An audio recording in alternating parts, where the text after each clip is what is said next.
Praise the Lord. प्रभु के नाम की महिमा हो और प्रभु यीशु के नाम की तारीफ हो। मैं आज आपके बीच में जो बातचीत करना चाहता हूँ वो है विश्वास के बारे में। लेकिन उससे पहले आइए हम प्रार्थना करें और प्रार्थना कर कर हम इस वचन को बांटेंगे। प्रभु जी, हम आपके नाम की महिमा करते हैं स्वामी, आज के दिन के लिए, इस वक्त के लिए। परमेश्वर, हम परमेश्वर इस दिन को आपके लहू में छिपा देते हैं, इस वक्त को आपके हाथों में सौंपते हैं। जो कुछ भी हम वचन से परमेश्वर सीखें वो सब आपकी महिमा का कारण होने पाए और ये वचन बहुतों के विश्वास की बढ़ोतरी का कारण होने पाए, बहुतों के विश्वास के लिए उन्नति का कारण होने पाए। धन्यवाद करते हैं, हम सारी महिमा आप ही के नाम को देते हैं।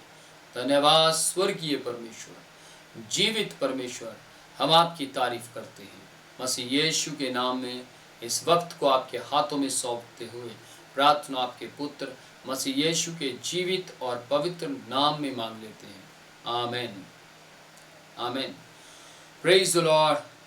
अब हम इस वक्त बात करेंगे मार्था और मरियम के बारे में।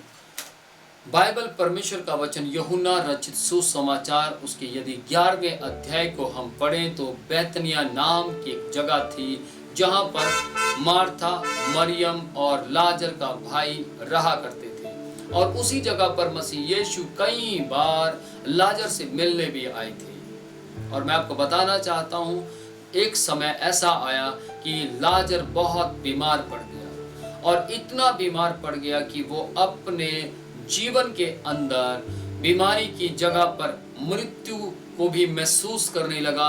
उसको लगा कि शायद मैं अब बच नहीं पाऊंगा।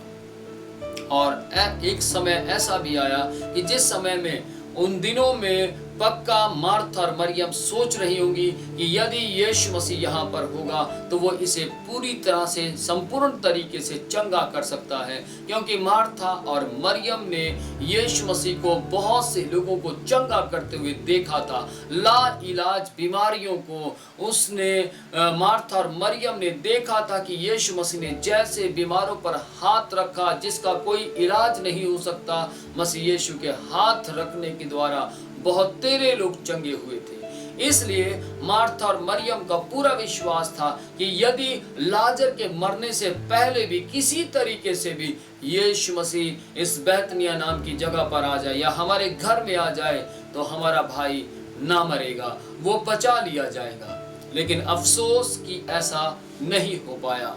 और मैं आपको बताना चाहता हूं, वक्त आया कि लाजर अपनी बीमारी के कारण मर गया और मार्था ने एक संदेश भेजा, किसी आदमी के जरिए एक संदेश भेजा कि जाकर यीशु से बताओ कि उसका मित्र जिससे वो बहुत बेहद प्यार करता था, बहुत प्यार करता था, वो मित्र इस दुनिया में अब नहीं रहा, वो इस दुनिया को छोड़कर चला गया। मैं आपको बताना चाहता हूँ, इस खबर के मिलने के बाद मार्था और मरियम को पूरा विश्वास था कि यीशु मसीह अब तुरंत भागा आएगा, यीशु मसीह तुरंत चला आएगा और मेरा भाई फिर से कुछ ना कुछ परमेश्वर उसके लिए, मेरे भाई के लिए कर सकता है। उनके अंदर उम्मीद थी। और मैं आपको बताना चाहता हूं कि यीशु मसीह को जब ये संदेश मिला तो प्रभु यीशु मसीह लेट हो गए आने में। और प्रभु यीशु एक दिन नहीं आए, 2 दिन नहीं आए, 3 दिन नहीं आए।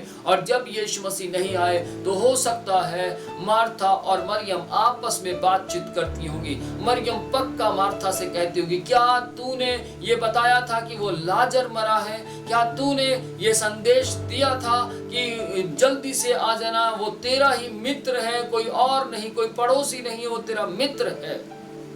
तो मार्था ने पक्का कहा होगा, हाँ मैंने ये बातें कही हैं। मैं आपको बताना चाहता हूं, यीशु मसीह जिस दिन वहां पर पहुंचे वो 4 दिन बीतने के बाद उस जगह पर पहुंचे। और जब प्रभु यीशु वहां पर पहुंचे तो मार्था ने यीशु मसीह को आकर कहा कि प्रभु यीशु, यदि आप यहाँ होते तो मेरा भाई कदापि भी ना मरता, कभी भी ना मरता। परंतु वो अब मर चुका है, वो इस दुनिया को छोड़ चुका है। परंतु एक बात और जो मार्था ने बड़े विश्वास की कही कि अभी भी यदि आप परमेश्वर से कुछ मांगेंगे तो परमेश्वर कर सकता है। आमीन। अभी भी ये शब्द जो था ये आशीषित था और प्रभु यीशु ने कहा तेरा भाई जिएगा, तेरा भाई मरा नहीं रहेगा परंतु जिएगा। Praise the Lord. और मैं आपको बताना चाहता हूं कि प्रभु यीशु ने पूरे विश्वास के साथ लाजर को कब्र से बाहर आने के लिए कहा। इस जगह पर हम क्या सीखते हैं, ध्यान से सुनिएगा। जिस प्रकार मार्था ने इतना बड़ा हालात जो घर के सामने हुआ था, इतने बड़ी समस्या जो पूरे परिवार के अंदर फैल चुकी थी, प्रभु यीशु जिस वक्त मरियम से मिले तो मरियम से कहा कि मुझे कब्र के पास लेकर जाओ। तो मैं बताना चाहता हूं कि मरियम ने कहा प्रभु यीशु अब कब्र के पास जाने का कोई फायदा नहीं है, क्योंकि अब तक तो उस कब्र से दुर्गंध आती होगी, अब तो वहां से बदबू आ रही होगी और प्रभु अब वहां कब्र के पास जाने का कोई फायदा नहीं है। कब्र के पास हम पहले दिन जा सकते थे, दूसरे दिन जा सकते थे, लेकिन अब 4 दिन बीत चुके हैं और उसकी बॉडी में से, उस कब्र में से दुर्गंध आती होगी। लेकिन प्रभु यीशु देखना चाहते थे कि कौन सी दुर्गंध आ रही है। प्रभु यीशु देखना चाहते थे लाजर के हालात कैसे हैं और प्रभु यीशु ने कहा मुझे वहां लेकर जाओ। और जैसे ही प्रभु यीशु को स्थान पर लेकर गए तो प्रभु यीशु को दुर्गंध नहीं परंतु प्रभु यीशु को उसके जीवित होने की आस नजर आई। Praise the Lord. आज हो सकता है आप अपने बिजनेस के प्रति ना उम्मीद हो चुके हो सकता है आप लाजर की तरह अपने बिजनेस को देख रहे हो सकता है आज आपको लगता हो कि मेरा बिजनेस अब चल नहीं पाएगा, हो सकता है आपको लगता हो कि अब मुझे मालूम नहीं मैं कभी नौकरी कर पाऊंगा या नहीं कर पाऊंगा, हो सकता है आपकी बीमारी आपको बार बार सता रही हो सकता है आपके हालात आपको बार बार निराश कर रहे हो सकता है आपकी आंखों की रोशनी जवाब दे रही हो सकता है आपकी रिपोर्ट आपके विरुद्ध में हो। जैसे कि मैं आपको बताना चाहता हूँ कई साल तक मेरी रिपोर्ट मेरे विरुद्ध में आती रही। मैं हर बार अपने दौरे का चेकअप करवाता, अपने फिट्स की बीमारी का चेकअप करवाता और हर बार रिपोर्ट में आता कि मुझे दौरा अभी भी पड़ता है, मेरा दौरा अभी तक चंगा नहीं हुआ। रिपोर्ट मेरे विरोध में आती, रिपोर्ट मेरे खिलाफत में आती, लेकिन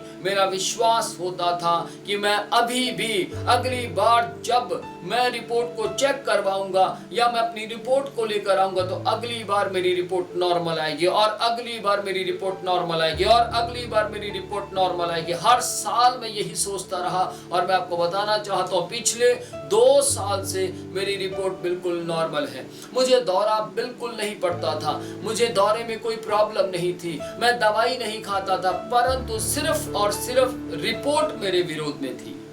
याद रखिएगा, हो सकता है हालात आपके विरोध में हो सकता है आज आपको अपना बिजनेस जो असफल हो चुका है वो आपको लाजर की मृत्यु की तरह लगता हो सकता है आपको लगता हो आप भी मार्था की तरह मरियम की तरह कहते हो कि अगर यीशु आप मेरे जीवन में होते तो मेरा बिजनेस कभी असफल ना होता, अगर यीशु आप मेरे जीवन में काम कर रहे होते तो ये नौकरी मेरे हाथ से कभी ना जाती, अगर यीशु आप मेरे जीवन के अंदर अपने विश्वास को पैदा करते तो सचमुच में आपको प्रसन्न कर पाता। आप अगर और मगर को छोड़कर यीशु के ऊपर फिर से विश्वास रखकर खड़े हो जाइए और कहिए परमेश्वर मुझे पूरा विश्वास है आप अभी फिर से मेरे बिजनेस को लाजर की तरह कब्र से बाहर ला सकते हैं। याद रखिएगा, कोई ना कोई कब्र आपके जीवन में हो सकती है जो आपको निराश कर रही होगी।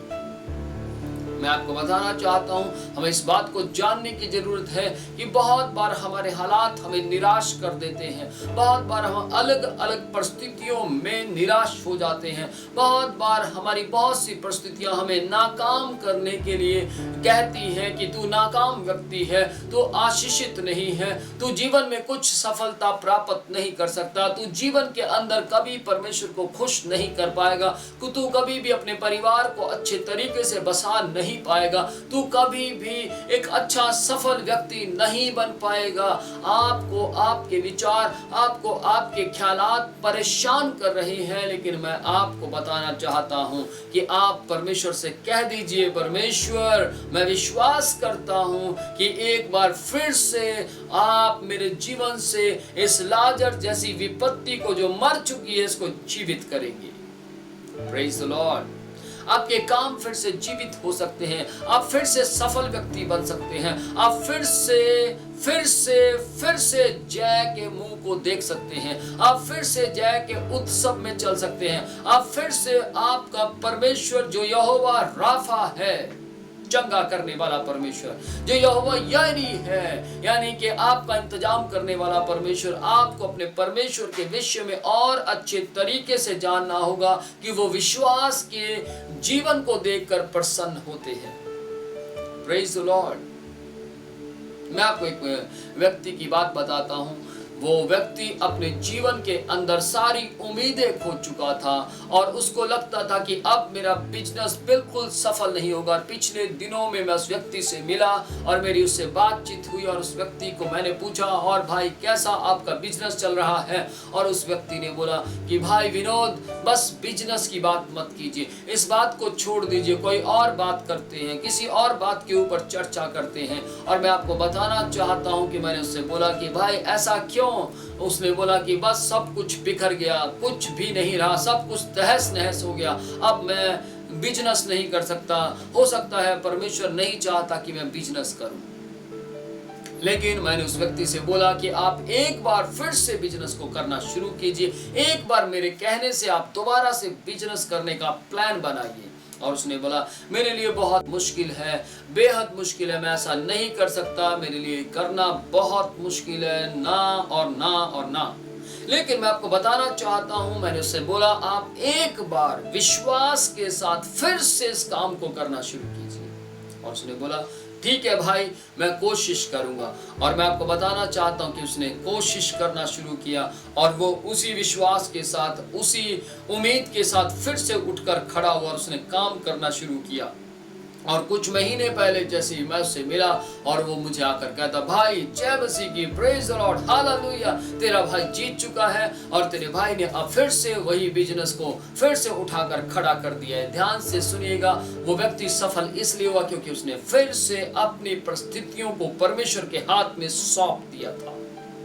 Praise the Lord. याद रखिएगा, आप निराश ना हो, हताश ना हो, अपनी असफलता के अंदर जीवन ना जिए, अपने हालातों के साथ समझौता मत करें, अपने हालातों के साथ समझौता मत कीजिए, अपने विश्वास के मुताबिक चलिए, मजबूत विश्वास लेकर खड़े हो जाइए और आप कह दीजिए प्रभु यीशु, मुझे पूरा विश्वास है, आप मेरे विश्वास को देखकर जो कुछ भी पिता से मांगकर मुझे देंगे, या मैं आपके नाम से पिता से जो कुछ भी मांगूंगा आप मुझे, या आपके पिता परमेश्वर मुझे दे देंगे। मेरा पूरा विश्वास है, कुछ भी आप विश्वास की प्रार्थना कर सकते हैं, कुछ भी आप विश्वास की उम्मीद की प्रार्थना को कर सकते हैं और परमेश्वर आपको फिर से उठाकर खड़ा करेगा, फिर से वो जो पेड़ सूख गया था उसको फिर से हरा भरा करेगा, और वो फिर से जो फसल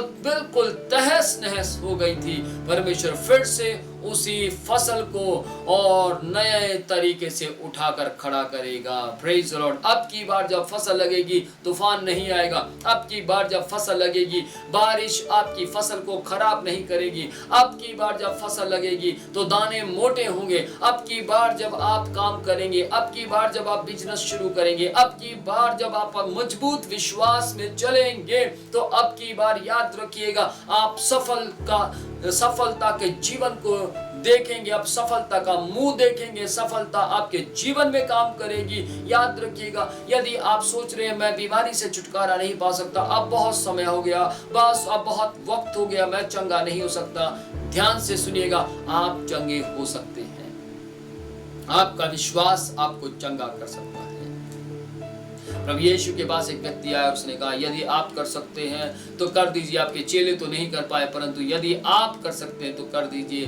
परंतु प्रभु यीशु ने कहा यदि आप कर सकते, यदि तू कर सकता है का क्या मतलब है? विश्वास करने वाले के लिए सब कुछ हो सकता है। याद रखिएगा, आप जो कर सकते हैं वो कर सकते हैं, लेकिन परमेश्वर वो कर सकता है जो आप नहीं कर सकते। याद रखिएगा, आप वो कर सकते हैं जो कर सकते हैं, जो आप कर सकते हैं, आसानी से कर सकते हैं, वो आप कर सकते हैं। लेकिन परमेश्वर आपकी ना उम्मीद की जगह को उम्मीद में बदल सकता है, आपकी निराशा को आशा में बदल सकता है, आपको रोती हुई जगह पर आपके आंसुओं को पोंछ कर आपको आनंद के जीवन में लेकर आ सकता है। आपको जय के उत्सव में वो लिए फिरने की सामर्थ्य रखता है। और उस पर विश्वास रखने वालों के मुंह कभी काले नहीं होते, उस पर विश्वास रखने वाले कभी शर्मिंदा नहीं होते। इसलिए एक बार फिर से उठकर खड़े हो जाइए, क्योंकि धर्मी जन 7 बार गिरेगा फिर उठ खड़ा होगा। और आप एक बार फिर से उठकर खड़े हो सकते हैं, क्योंकि यीशु मसीह आपकी ओर देख रहे हैं। पतरस को देखिए, वो लड़खड़ाया, पानी पर चलता चलता लड़खड़ाया, वो गिरा, लेकिन एक बार फिर से उसने अपनी उम्मीद को यीशु की ओर बढ़ाया और यीशु मसीह से कहा प्रभु यीशु मुझे बचाइए, मैं डूब रहा हूं। और प्रभु यीशु ने उसे बचा लिया।